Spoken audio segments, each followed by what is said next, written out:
Hey everyone, this is Cody. And Sean. This is a place to hear about the paranormal, the supernatural, and everything in between.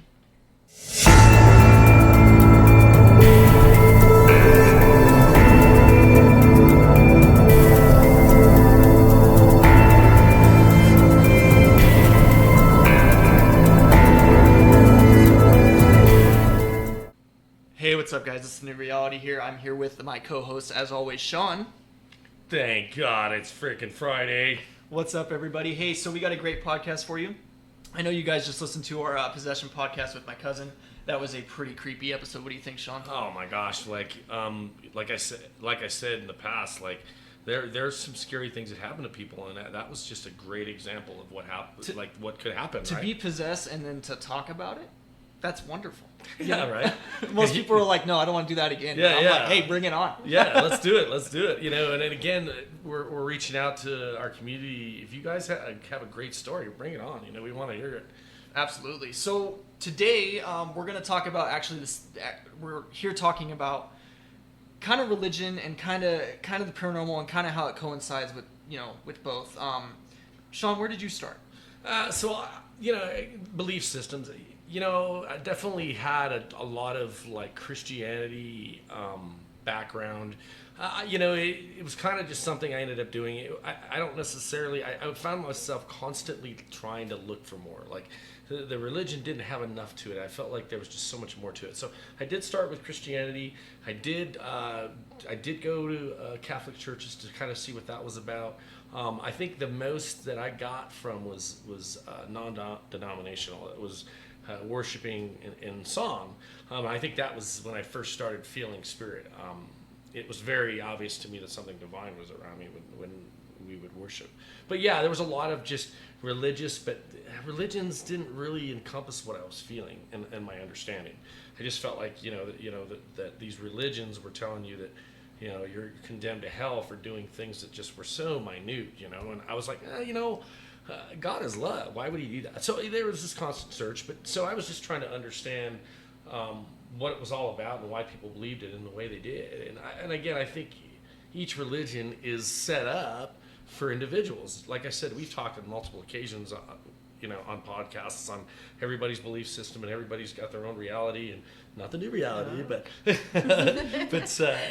their own understanding of what God is, right? So, I definitely got a chance to explore a lot of different religions to understand a little bit better. So what would you say you are now?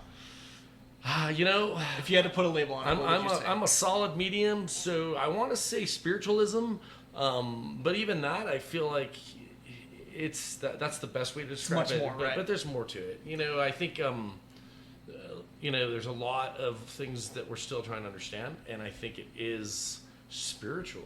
There's a lot of spirit involved. I agree. If I for me when I was growing up, I didn't really go to any churches or anything like that. I was really pushed away from Christianity because it was pushed on me by one of my friend's moms, and it just turned me off completely from it. Yeah. And then I found what my cousins were doing. They were into this weird shit, meditation, paganism, Wicca, all that. Yeah. And I'm like, you guys are fucking out of your mind. Right? But I started developing my own and kind of went into, I guess you can say I'm spiritual now, or just I kind of take from every religion and kind of make it my own. Well, I think the beauty is meditation brings a calming of the mind, and then you feel divine, right. God, if you will, and you understand that there is much more. And religion is, do I dare say people tend to be asleep and they need some kind of guidance. When you become more open to what's out there, a lot of things come in, and again, I think meditation does help with that. I think that's what's guided me to my belief system, is because I do hear and feel spirit, and I do feel the divine, and I do feel and see angelics. Right. So I believe a lot of the stories that are in Christianity are skewed, but there's some real involved in these stories. So I agree. I'm all about getting deep into it. Let's figure out what it is and why is it. And that's kind of what we're talking about today. So we're here with my cousin Melissa and Autumn, and they're going to talk about kind of their experiences and what kind of they go to as far as their religion, and how do they incorporate that in their everyday lives. Yeah. What's their belief system and ceremonial, and what you guys might do to kind of involve yourself in this belief system you had. So, ritual type stuff. Right? Yeah, go ahead, Autumn, take it away. Hi, everyone. I'm going to start off by saying hi, and I don't necessarily would say that I'm a religious person per se, but if labels are going to be then yes, I would actually call myself an eclectic pagan. She's a witch. I'm a witch. I am a witch, but don't let that turn you off. I'll get you, my pretty, and your little dog, too. Oddly enough, though, I don't melt underwater. I'm really happy being near water. But basically... Can you explain what that is? Basically, paganism as a whole is kind of like an umbrella, very much like Christianity. So you can be Roman Catholic, you can be Christian, you can be Seventh-day Adventist, you can have these different subgroups coming off of the main umbrella, and that's basically what paganism is. You can be, let's say, if you're Wiccan, you are pagan, but if you're pagan, you don't have to be Wiccan. And why is that? Just kind of the same concept is that if we're actually looking at terminology, paganism as itself, pagan, the word was given by the church to the common people, and it was their way of segregating people in order to have who needed to be converted and to those who were not doing what they wanted to do. So let me stop you there just for people who don't really study religious studies or anything. What is pagan? Yeah. All right. What are the practices of that? Paganism, as I study it, is very close to Wiccan, and in which it is a nature-based polytheistic religion, which means that we tend to worship more than one god or goddess. A lot of times we have certain sects that literally are just goddess-based. They do not deal with the gods at all. But the main thing is it's a nature religion. So they want people to, we want people to understand, there's no devil in it. We don't believe in that. You guys can keep it. We don't want it. However, but what we do believe is that there's earth behind or underneath our feet. There is a sky above us, and there is a whole lot of amazing things in between when we're talking flora and fauna. So what am I trying to say here? What does elementals mean to you? Elementals are nature spirits to me. I have had my fair share of them. When I do... Can you explain that? Like, what was your experience with this? My very first elemental spirit where I personally got to see one was I was actually in Scotland. Nice. I was visiting a friend there, and we were in this really ancient forest. And I can say ancient forest because I was actually, this forest has been around for, very, very long time. It was there before people. Yeah, so what happened? Well, actually, we were in there, and a friend of mine had wandered off, and my sister was with me, along with a friend of ours, and all of a sudden we start hearing flapping. And we all three turn around because we were kind of almost in a triangle kind of situation. So you all heard it? Yeah. Awesome. Oh, yeah. Were you involved in that too? Oh, yeah. Yeah, we all saw it. And my friend was so angry because he got mad at the kid that was with us. So he wandered off and he missed it. So please chime in too, because you said you were there too. So yes. We need to. Yeah, I actually saw it first. You saw it first. Oh my gosh, it gives me chills. Around. It was yeah, so amazing experience. We all turned around hearing this like flapping sound. But I had been studying the ground, and there had been a fallen tree right next to just like this circle clearing of trees. So almost like what would you call it? It's a fairy ring. Fairy ring. It's a fairy ring. That's what it reminded us of. And like that's this exactly fairy ring, what it right? was. And so this log had this moss on it, but there looked to be like tiny little homes, I guess you could say, across this entire log, and there was a bunch of them.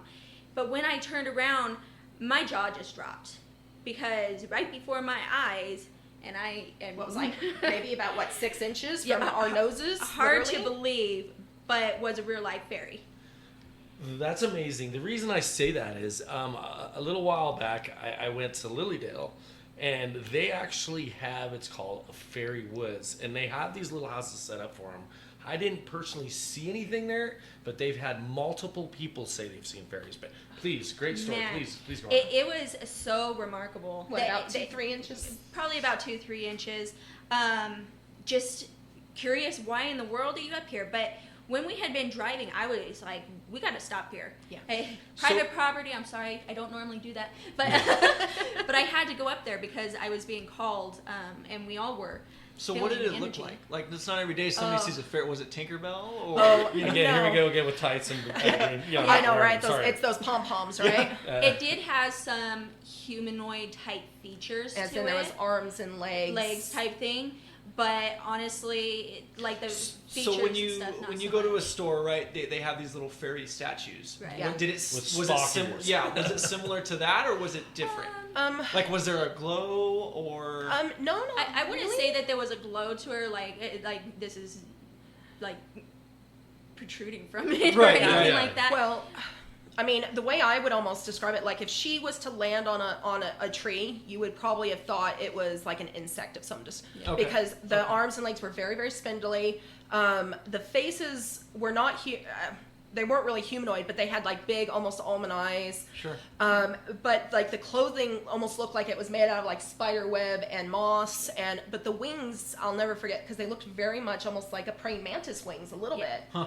And so I want to. How big it was wasn't this? just It was about 2 to 3 3 inches or so, and there was a couple of them, but the wings themselves, there's more than okay. If you think of Tinkerbell, like she's got the 2 coming up, right? Sure. Right. But they had multiple. It wasn't just like It 2. was like 6 or 8. Yeah, there was like multiple many. sets. Okay. So they were very quick So and able to hover. so you actually saw them for a good minute. For a good like 5. Really? Yeah, Wow. we just Before sat there they and stared at left. it, and she kind of went around, and like I said, Holy she was cow. maybe It like makes 4 or an 6 experience, inches from right? us. It makes me think that what I saw wasn't a fairy. Literally, this. So, but that was the first one. This I had, area yeah. in Scotland was like the most magical thing. Really? So I want to ask you, Autumn. No problem. We talked about your belief system, and Melissa has a different belief system, I believe, right? Is Yes. that correct, Melissa? Yes. So do you think that had anything to do with your Ties. understanding to the elementals? Like, Well, to be honest, I kind of had my starting out as a kid. I always remember seeing spirits, and as we got older, is it okay if I talk about Mom? Sure. Okay. My mother was terminally ill. We found out she had been ill all our lives, and as we got into our teenage years, we found out that actually she was very ill, and there was not much they could do about it. And she decided in her new lease of life that she needed religion. She needed something to help guide her because she always felt never good enough. And that actually brought in being Roman Catholic and being brought up. Now, the only reason I'm bringing this up is because it really helped shape me with my religion because of how, to be honest, I was miserable. Now, if anybody's out there Roman Catholic, please don't hate me because I fully do believe that there's something out there for everybody. And Right. if it works for you, then I am Okay. all for That's it. I absolutely think it's right. wonderful. You know, Right. I want to stress that because where it didn't work for me does not mean it's not working for somebody else. Sure. Yeah. And but it really helped shape me, and I was actually to the point where I was ready to kill myself. Wow. I was At this time that you saw the fairy, is that? No, the fairy actually came a couple of years later. This helped shape me into getting into this, Okay. and I was actually sitting at the computer one day, and I had a spirit tell me, out of the blue, Wicca. And so I looked it up, and all of a sudden, every oppressed feeling I ever had, every time somebody told me I was crazy, Just kind of went away. everything went away. And I'm like, oh my God, I'm a witch. That's why. And when that happened, that night, I actually had what is my matron goddess came to me in a dream. I had studied. Now, what is that? A matron goddess? Well, you have a patron, which is a father, and then you have matron, which is a mother. Okay. She is my main goddess. She is the one I work with wholeheartedly. She's actually a goddess called, a lot of people call her Hecate. When she came to me, she said Hecate. But she's a Greek goddess, and I had studied Greek mythology for fun, and I'd never even heard of her until that point. And she came into a dream, and she goes, "You're going to be one of my priestesses, and this is your goal in life." And I was okay with that because everything felt. Well, this all kind of built up. Once I had that, I started studying. And at no point in my ever finding out there did anything ever was doubt for me. Once I had it, I'm like, oh my, everything. I just felt free. So it kind of flowed. Okay. Yeah, I float. And I was like, okay, this is where I'm supposed to be. But I was learning about things like elementals. I've also had an experience where not only with the fairy, which was with my sister and a friend's son, I tend to see him now. If I go in the forest, I will see what I would kind of call ints, which are tree spirits.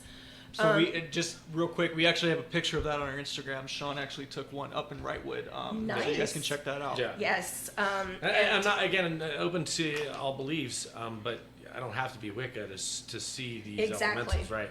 Yeah. So going, so you're going back to Melissa.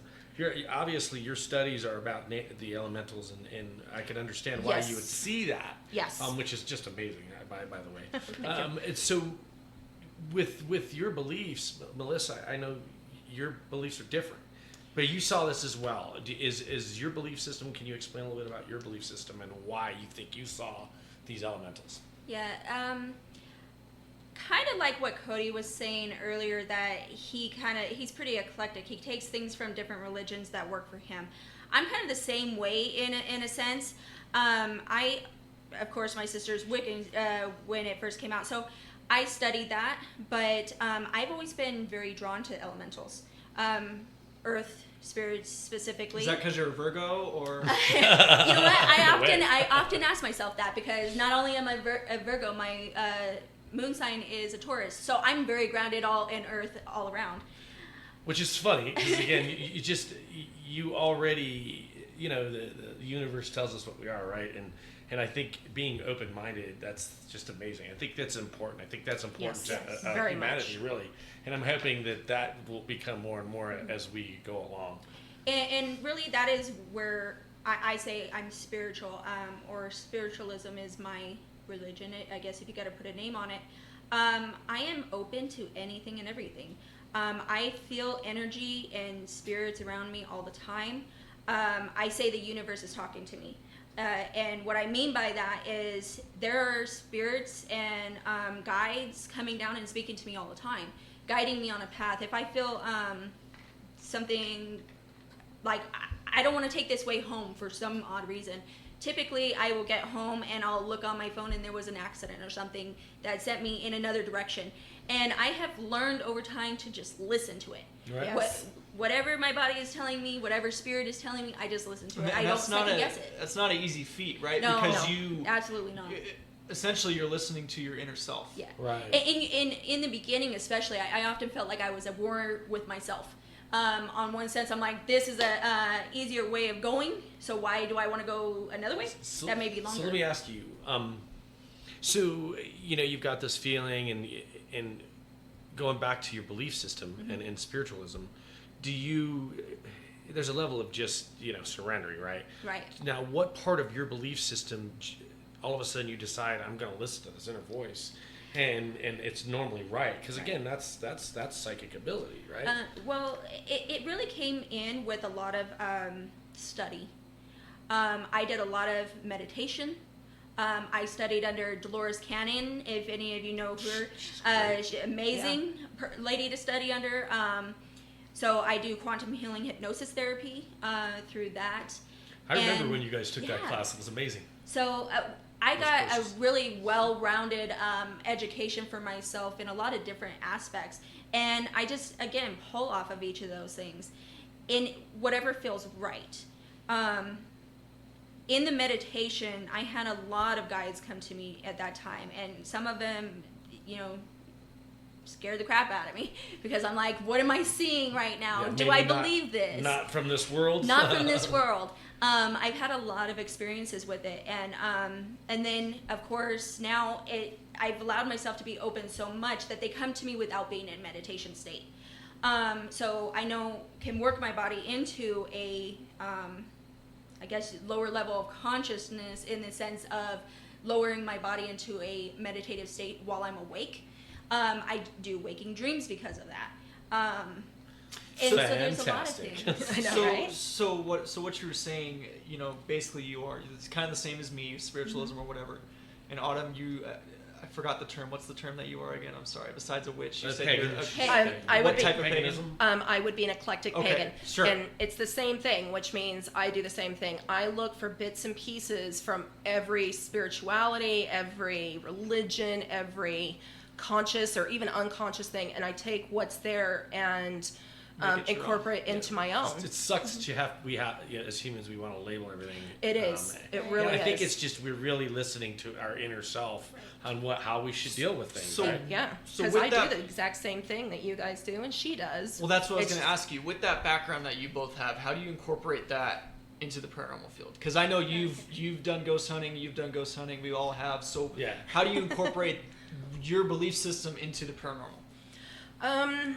Well, most of it I would come in for is that with my belief system, because we tend to do things, and especially me, I don't know if it's because I'm a Scorpio and I just like the stuff that nobody else wants to touch.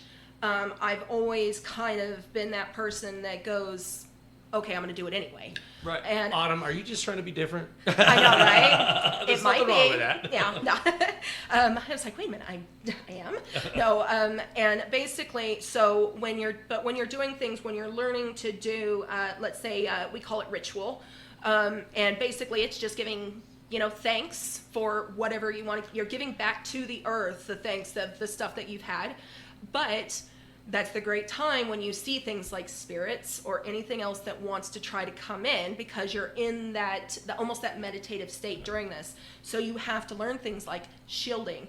You have to know how to anchor yourself. Well, let's talk about shielding, because Okay. I know with Cody and our practice is a little different than yours, and I'd like for you to go into detail. Actually, just to piggyback off what you just said, I actually started with shielding, because that's what my cousin taught me. Right. And then when Sean and I got together, we kind of revamped Yes. my... Your way of doing it. Did we get together? That's No. kinda weird. Not that together you would like. So go ahead, Autumn. What is shielding? Shielding. Sorry about that. It's like, We're getting a little bit too serious here. no, the shielding basically is being able to put yourself in a meditative state and actually visualize. People, like the easiest one, people tend to visualize mirrors around them where they can see out, but nothing can see in. And basically what it is because, whether you really want to believe it or not, there's some really nasty things out there, and they love nothing more than to follow you home, to wreck your life. That's how they feed and grow. They want to scare you. They want all of this because it makes them feel better about themselves. So from my understanding, when you mirror, that sends back 10 times fold, right? It depends on who you're asking. It tends to be like in Wicca, they tend to say 3 times. As they actually have a whole read. It's called the Wiccan read. And so everything goes back 3 times. But yes, there are, like mine, I would actually consider it 9 or 12. Normally it's in increments so it's of 3. terminology then. Right. Yes, it's terminology, how that person personally believes. And some of that is based off of, if you've ever studied numerology, Yes. the sacred numbers. We see those quite frequently. Like 111, 222, 333. 11, 11, 12, 1, 2, 1, 2. I And a pretty lot much of them's catch in them every nature. single day, and those are spiritual numbers, a spiritual awakening when you see those things. And the same thing in like Wicca and stuff. If they're going back by those numbers 3, 7, 9, 12, 13. Those types of numbers are spiritual numbers. So can I ask you, why is it in odd numbers? It's a good question. That's a great question, actually, right? Trying to think of the best way to put it. You might be able to do it a little better than me, but if you think about it, well, they always say things come in 3s. Right. Even- Well, do you see what I'm getting at though? So Probably not. things Yeah, come in right. 3s. So a lot of the Mark of the demonic issues is Come in thing comes in threes. threes, which is mocking the Trinity, right? which is the absolutely. Trinity. Right. Same thing in paganism, which is in Wiccan, which is in heathenism and fairy traditions. All of these different traditions under the pagan umbrella. You know, you have the maiden mother crone, Right. and you have the boy father sage. Okay. So, and so it's the same thing. There's always in threes. There's 3 stages It's of a life. balance, but if you think about it, it's So three what stages I of want to life, harp on what exactly. you just said. You said it's a what? A balance? A balance. A of balance life, of- yeah. So when it's an odd number, that's the part I kind of, there's a lot to that, you know, and again, I don't know exactly what that is, but Well, if I you f- think of it in terms of, you know, just our life cycle, could be an easy way to understand it. I mean, you have your birth, you have in from infancy to teen years, and then you have your middle age, and then crone years, where you come into it, or elderly, you know, and it is a cycle in that. So 3 stages of life. 3 Yeah, stages. 3 of is life. stage Right. life. Absolutely. Well, it's like, what is that? The joke or the riddle, you know, what walks with 4 legs in the morning, and then in the afternoon on 2, and then at night it's in 3, and it's the 3 stages. Right. So that's pretty much where it comes from. And I mean, even looking in numerology and in nature itself, a lot of times everything comes down to the golden numbers and something else I can't think of what it is, but yeah, everything kind of comes in 3s, and that's why when we do a lot of things, we do that. You know, it's coming back by 3s, or it's coming back by 9s. Sure. I do have a question for you, Anna. That's okay. So there are, obviously you don't you fly on a broomstick, you know, right? I keep hoping. So joking aside, now are there people that are in your belief systems that have bad intentions, that do spells and do ugly things to people, that are in this, you know, again, that's in every religion. Exactly. And, you know, people, when you say witch, the first thing they think of is the common TV, you know, I'll get you my pretty and your little dog too type of thing. You know? Well, oddly enough, my father hates me using the term witch because it was a term that was given derogatorily to people, Right. Especially women, because they were the healers. And when you're trying to change humanity in general, you know, unfortunately some things have to come and go. It goes back with labels, right? So, Just yeah, but I actually, disruptive. I chose to be called a witch on purpose because it does actually instill those feelings in people. And So you like intimidating people by calling yourself a witch? No, what it is I want people to ask. Take I away d- the stigma too. Yeah, you know, and that's what I do. I've I'm never just hidden asking it. because I'm sure the Yeah, listeners don't- are gonna. Yeah, just real quick, and then I'll finish answering your question. But yeah, basically, I do it on purpose because a lot of people know that that's not true. But when you're raised on it, you know, literally just generation upon generation, you still have that fear. And I mean, other than a couple times where I've had people say, you know, I should be taken outside and hung off the tree, which I have had. For the most part, You've been people hung from a tree? I'm just kidding. No, actually, I was hung in another place though. But no, they basically they want to know. They're curious, so they'll come up and they'll see my pentagram and be like, "Oh, is that a Star of David?" And then it's like, you know darn well that is not what that is, but they want to know. So I think it's question. just, I think that the issue is people hear of paganism because it got so twisted throughout time that it's automatically satanic. Yes. Or it's automatically worshiping the devil. And I think it's a terminology factor that everybody can't get over. Like for me, for instance, it's my own ego. I don't like using the term God, right?